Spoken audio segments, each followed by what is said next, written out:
I'm here with David Chariandy, and his new novel is Soucouyant, which is a novel of forgetting. And it's a brilliant first novel. It's been up for several prizes, and I've got David here with me now. So, Soucouyant, why don't you explain what that is, and then we'll get into your novel. Soucouyant is an evil spirit from the Caribbean, and it's a vampire-like creature. She, while you're sleeping, she'll suck your blood. And the only reason you might find out that a Soucouyant has visited you is you'll wake up in the morning and you'll have a bruise on your skin.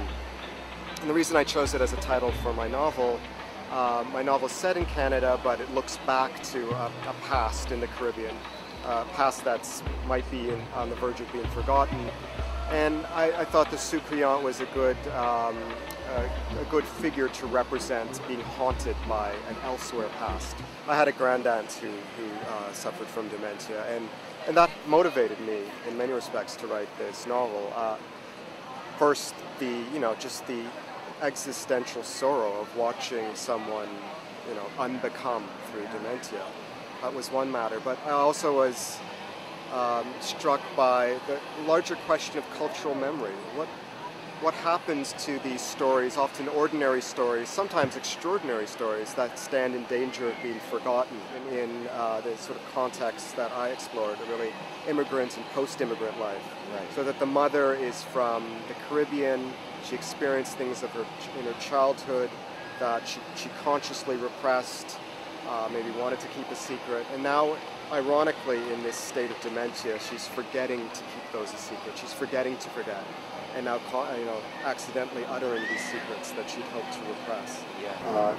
Well, maybe forgetting is not such a bad thing in certain contexts. Sometimes, of course, it's extremely important to remember, and this is what the book, ironically, is about. In the wake of forgetting so much, forgetting history, forgetting personal memories, being faced with a loved one, and facing the fact that that loved one is going to forget you.